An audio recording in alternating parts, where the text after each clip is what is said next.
Hey, so we're going to talk about the 5, 4, 3, 2, 1 grounding technique. And what that is we're going to use our five senses. The way that it's set up on the card is five things that you can see, four things that you can touch, three things that you can hear, two things that you can smell, and one thing that you can taste. Tasting, I think, sometimes is the hard one to find something. Um, and again, so that's why the 5, 4, 3, 2, 1 goes in that order. However, it does not have to be used like that. You can change up the number to which item if you want to switch it around, totally fine. But what you are doing by naming five things in the room that I see. So I see a computer, I see a camera, I see a plant, I see a crystal, I see a table. Naming things helps us orient to the room. It helps it bring our focus back to what's here, what's happening right now.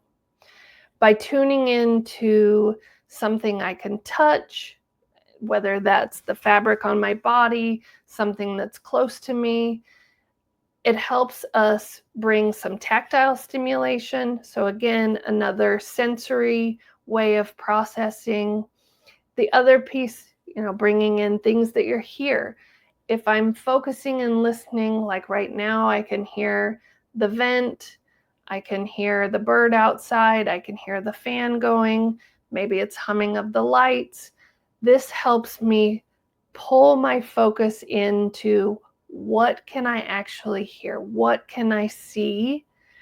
And it takes us out of this anxious brain, or maybe it's this feeling that things feel overwhelming and I can't stop the world from spinning, or it feels very out of control.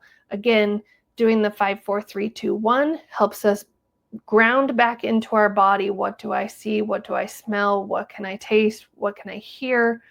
So this is a real easy one. Again, you know that I love strategies and techniques that you can use anywhere, and not only for you, but also for your kid. And the other part is, whether you have a toddler, whether you have an elementary age, middle schooler, or high schooler, they're all capable of doing this. So this is also a great tool.